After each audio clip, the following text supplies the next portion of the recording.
그러니까 지금 국민의힘에서는 2조 심판론, 이재명 조국 심판론, 그리고 민주당에서는 이제 정권 심판론을 이제 내걸고 있는 건데 운동권 심판에서 2조 심판으로 바뀌었어요. 근데 저는 역대 선거에서 이사님 보셨습니까? 2조 심판, 그러니까 뭘 정책에 대한 얘기를 해야지 사람을 평가 이게. 그러게요. 제가 예전부터 말씀을 드리는 거는 네. 그 민주당 쪽이 정세 분석은 되게 능하거든요. 그런데 이제 전략 수립이나 전술 운용의 보수 쪽이 또 지지 않습니다. 예, 잘하는 편인데 예. 이조 심판은 진짜 의아한 것 같아요. 일단 먼저 386 운동권 심판론도 그게 그게 참 그렇죠. 지금 결과적으로 보면 운동권 심판 제일 잘한 분이 이재명 대표 같아요. 그렇죠. 네. 네. 게다가 386 운동권이 국민의힘이라고 없지 않거든요. 거기에도 그런 분들이 계신데. 하태경 의원 심판 받았잖아요.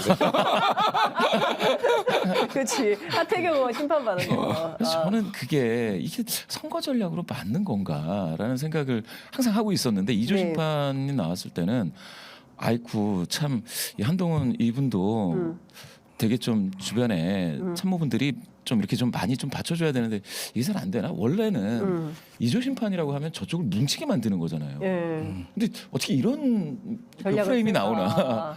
뭉치지 않고 이게 쪼개야 되지 않습니까? 원래는 쪼개서 이제 타격을 해야 되는 건데 이게 뭉치게 만들면 자기가 소외되고 고립되는 건데 야 이거는 조금 이 선거 전략에서 많이 좀 아닌 것 같다. 많이 부족한 전략이다. 좀 그렇게 봤고요. 네. 더군다나 네거티브가 네거티브를 계속 이어서 가는 거지 않습니까?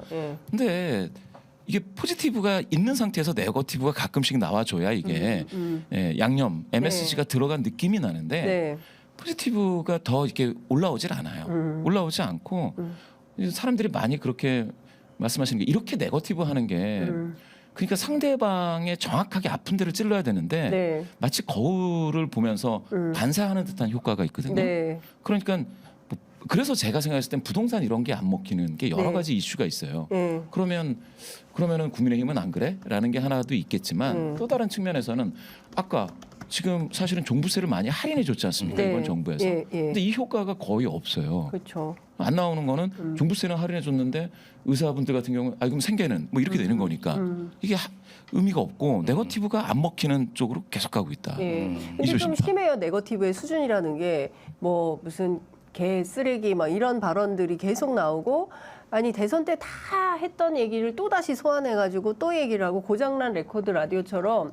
근데 저는 이런 거예요. 정부 여당이면 갖고 있는 카드가 많잖아요. 그쵸. 그러니까 뭐라도 하겠다. 이 엄청난 그 고물가 시대에 죄송하다. 전국 운영을 잘못했다. 일단 사과하고 그리고 앞으로 어떻게 하겠다라는 비전을 좀 보여주면 제가 보기에 다른 데 몰라도 서울의 좀 그 중장년층 이상의 이런 분들의 표심은 조금 흔들 수 있을 텐데 그런 것도 못 하고 있다. 그러니까 보수 진영에 계신 이제 분을 제가 뭐 얘기를 좀 선거와 관련해서 좀 얘기를 나눴는데 윤석열 대통령이 너무 정치 초짜다. 그러니까 쉽게 얘기를 하면은 무슨 긴축 재정이야. 돈 풀어야지 지금 선거 앞두고.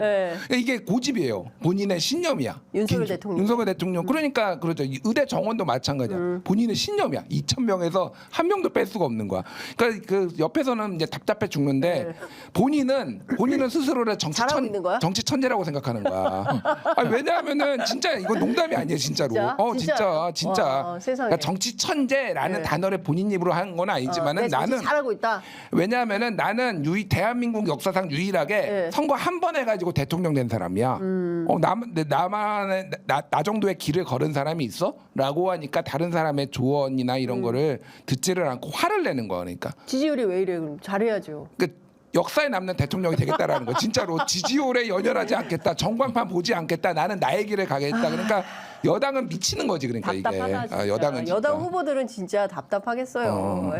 이게 대통령이 조금이라도 도움이 되는 방향으로 전국 운영을 해주셔야 그래야 선거가 뛸만한 거지. 이렇게 답답하게 하면 그랬다는 거 아니에요. 어제 51분 대국민 담화했는데 20분 지나니까 다 욕했다는 거잖아요. 여당 친여당 성향, 친야당 성향 다 욕하더라. 저걸 왜 하고 있는 거야 도대체. 이런 비난을 대통령이 듣고 있는데 그래도 개의치 않아. 그렇지 않아. 난 갈 거야. 내 식대로 갈 거야. 이게 무슨 고집입니까? 정말 참 걱정이다라는 생각이 좀 드는데 저 한동훈 위원장 좀 여쭤볼게요. 어제 부산 경남 지원 유세를 했는데 해운대에서 이런 말을 했어요. 저는 억울합니다. 정치를 시작한 지 100일도 채 안 된 저에게 97일 이렇게 얘기를 한 것 같아요. 기회를 주신 적이 없다. 이런 얘기를 했어요. 그리고 지금 뭐 윤석열 정부에 대해서 여러분 비판 많은 거 압니다. 그러나 그게 제 책임입니까? 이렇게 반문을 하더라고요. 책임이 없을까요? 법무부 장관이었잖아요. 그럼 한동훈 위원장이 왜 이렇게 자기 책임 아니라고 빠져나가는 걸까? 이게 표에 도움이 될까요? 이런 전략이? 일단 폭탄 돌리기고요. 이제 제가 다른 방송에서 얘기했지만은 이 선거가 결과가 나오면은 이제 저는 제가 나한테 돈을 걸라고 하면은 유일하게 걸 수 있는 게 국민의힘이 일당이 될 가능성은 없다. 뭐 지금 판세로 봤을 때 뭐 몇 석으로 될지는 건 모르겠으나 일당 불가. 일당 불가라고 하면은 이제 선거 패배에 대한 책임이 이제 누가 할 것인가, 누가 그렇죠. 책임을 져야 되는 것인가 나올 것이고 그거에 대해서 지금 본인이 빠져나갈 구멍을 이제 알리바이를 만드는 건데 요 말씀을 드릴게요. 네. 황교안 대표도 정치한 지 한 반년 만에 참패하고 사실상 정계 은퇴했습니다. 그분도 법무부 장관에 그래. 대통령 권한대행 거 중무총리에 다 했어요. 네. 그리고 그분의 총선 진두지휘로 그 성적 103석을 받아들고 사실상 정계 은퇴, 부정선거 음모론 요쪽 태클에 탔거든요. 지금도 저기 하고 있어요. 지금 네, 근데 진짜 제가 황교안 대표 저번에 만나서 진데 진지하게 믿으시다. 네. 정말로 부정선거가 있었다. 네. 질래야 질 수가 없는 선거였다라고 보는 진짜 확신하고 계세요. 네. 일단 존중하고요, 제가. 굉장히 존중합니다. 존중한데 이제 뭐 이거에 대해서 그러면 이제 어떻게 이제 할 것인가. 뭐 아마 대통령하고 한동훈 위원장하고 반반씩 책임을 지는 쪽으로 가지 않을까 그렇게 보여요. 반반? 예. 그럴까요? 말씀해 주세요. 빨리 말씀해 반박을 해, 주세요. 반박해줘. 제 생각엔 네. 이 만약에 보수 성향이신 분들 있잖아요. 네. 보수 성향이신 분들이 생각하면 한동훈 위원장께 많이 서운할 것 같아요. 왜냐하면 처음부터 저 거리두기를 하기를 바랬을 겁니다. 그쵸. 대통령실하고 네. 거리두기를 확실히 하고 세상은 바뀌었다라는 메시지를 줬어야 되는데 폴더 인사 딱 그러니까 해버리잖아요. 그게 되니까 조금 애매하죠. 그때 언제 보수 성향이신 분들이 확 좀 한동훈 위원장한테 확 쏠렸냐면요. 네. 이게 어떤 사건 때문이냐면 저것 때문에요. 뭐 외국 나가려고 하는 저 대통령 대회를 못 가게 한 적 한 번 있었잖아요. 독일? 독일. 네, 독일 순방? 그게 2월 초인가 그랬을 맞아요. 텐데 그때 이제 좀 뭐랄까 보수 쪽에서는 그런 얘기가 있었다고 하더라고요. 1월 중순이었어요. 1월 중순. 중순. 그때 믿을 수 있겠다. 이제 좀 제어를 하는구나. 대통령 할 말은 하는. 뭘 하고 싶어 하는 거를 네. 이게 좀 정세에 안 맞다 싶으면 못 하게 하는구나라는 이야기가 나왔다고 그래요. 근데 나중에 보니까 지금 와가지고 뭐 책임 회피다 이런 거는 오히려 본인한테 좋지 않죠. 오히려 그냥 무릎 차라리 꿇고 모든 게 내 탓이어 해야 되는 거 아니에요. 제 그게 잘못입니다. 낫죠. 예. 결국 저는- 모두 책임져야죠. 그러니까요. 네. 아니 선거가 이렇게 되고 전국 운영이 이렇게 돼서 모든 국민들이 지금 분노 투표를 하러 나오는 마당에 다 대파들고 있는 거 아닙니까 지금. 그러면 이 문제에 대해서 다 같이 책임지는 자세로, 보수는 책임이거든요.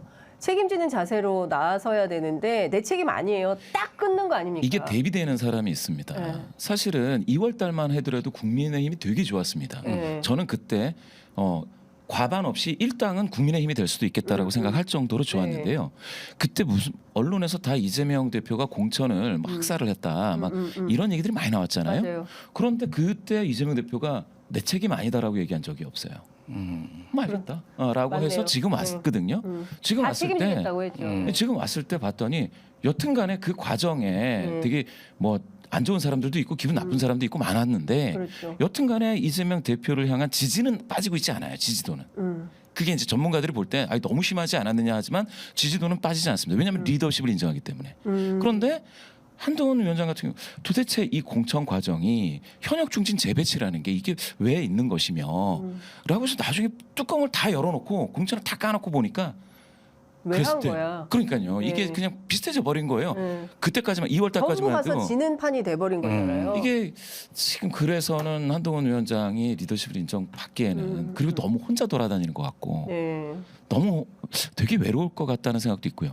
왜냐하면 이재명 대표는 주변에 네. 호남 향후회가 센 곳에는 정세균 또 누구 박지원 김부겸. 이런 분들이 막 등장을 하거든요. 네.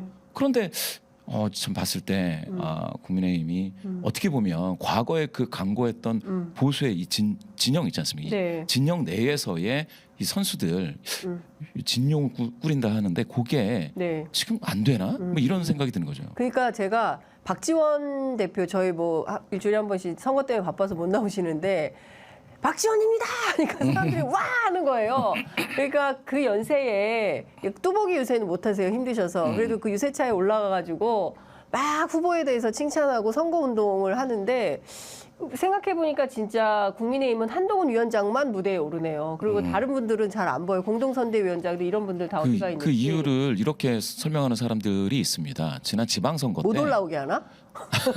지방선거 때 네. 국민의힘이 많이 좋았지 않습니까? 네. 그때 웬만한 인물들이 그쪽으로 다 흡수돼서 지금 총선에 등장할 사람이 없다 뭐 이런 얘기도 하더라고요. 근데 그것도 있는데 사실은 우리가 알고 있는 보수의 좀 유명한 분들, 네임들 그리고 이제 호감도가 상대적으로 있는 분들은 다 천해지거나 잘렸어요. 그러네요. 그러니까 이거는 자업자득이에요. 그러니까 윤석열 대통령 국정수행 지지율이 30%대로 떨어지기 시작한 게 이준석하고 갈등이 있으면서 그렇죠. 이준석 쳐내면서 딱 그게 떨어진 거거든요.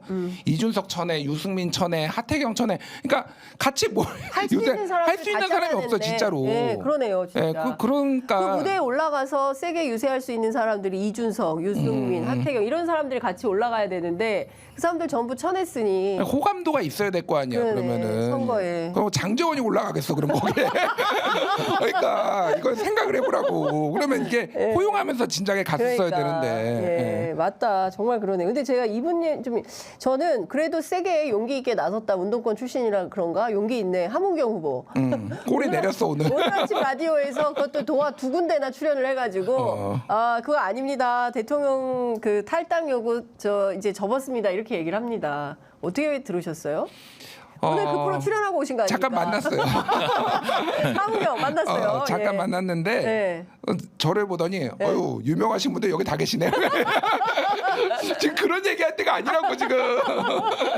아니 근데 그러니까 예. 그런 것 같아요. 예전에 김경률 비대위원도 김건희 여사에 대해서 좀 강력하게 비판을 하다가 사실 네. 이제 꼬리를 사실상 내렸잖아요. 뭐 그 네. 이후에 이제 좀 종종 쓴소리도 하기도 하지만은 전체적으로 이거를 조금 금기시되는 사항인 것 같고요. 네. 좀 또 하나는 이제 이게 어쨌든 선거를 앞두고 뭐 소위 말하는 적점 분열. 이게 지금 어제도 지금 기사가 굉장히 많이 나왔거든요. 네. 국민의힘이 지금 뭐 분열됐다, 뭐 자중질환이다. 이게 선거에 또 도움이 안 될 수도 있겠다. 이런 뭐 정무적인 판단을 한 것 같은데 네. 결과적으로 보면은 어쨌든 어저께가 이제 도움이 안 되는 거는 거의 명약관화한 거고. 네. 그래서 이거 어떻게 이제 수습을 할 것인가가 달린 것 같아요. 근데 약간의 본인의 인지도를 좀 높이기 위해서 사실 이제 어저께 그렇게 센 말함으로 인해서 네. 여러 군데 또 인터뷰를 했잖아요. 그렇죠. 네. 전략적으로 좀 센 말을 한 것 같다. 뭐 이렇게 봐야 될 것 같습니다. 그러나 뭐 네. 그 뜻을 계속 가져갈 생각은 없어 보인다. 그 속보가 하나 들어왔는데요. 조국 혁신당의 조국 대표가 기자회견을 했습니다. 비례정당 선거운동 제약은 위헌이다. 헌법소원을 제기하겠다라는 입장을 밝혔는데요. 유세차 로고송 쓸 수 없고, 그다음에 이제 선거운동원 율동 불가, 마이크 불가. 공개 장소에서 연설대담 불가, 플랜카드 불가, 벽보 불가, 선거운동 기구 불가, 그다음에 사무소 관계자 선임할 수 없다. 9가지의 이 문제들을 좀 걸고 위헌 심판을 제기하겠다고 하는데 저도 현장 취재를 이렇게 해보면 참 마이크를 못 쓰고 하니까 기자들하고 질의응답밖에 못 하는 거예요. 근데 또 그 현장엔 또 기자 레거시 미디어들이 잘 사진하고 영상만 오지 질문하는 기자들이 거의 안 와요. 그래서 이런 문제들을 좀 이참에 바꿔야 되겠다라는 문제 제기를 하는 것 같습니다. 3월 소비자 물가 공개가 됐는데요. 3.1% 상승을 했습니다. 사과값이 88.2, 배가 87.8, 역대 최고치를 찍었다고 합니다. 굶자 그냥. 다이어트 굶어야겠네. 하자. 그냥 굶는 걸로 해야 되겠어. 그래.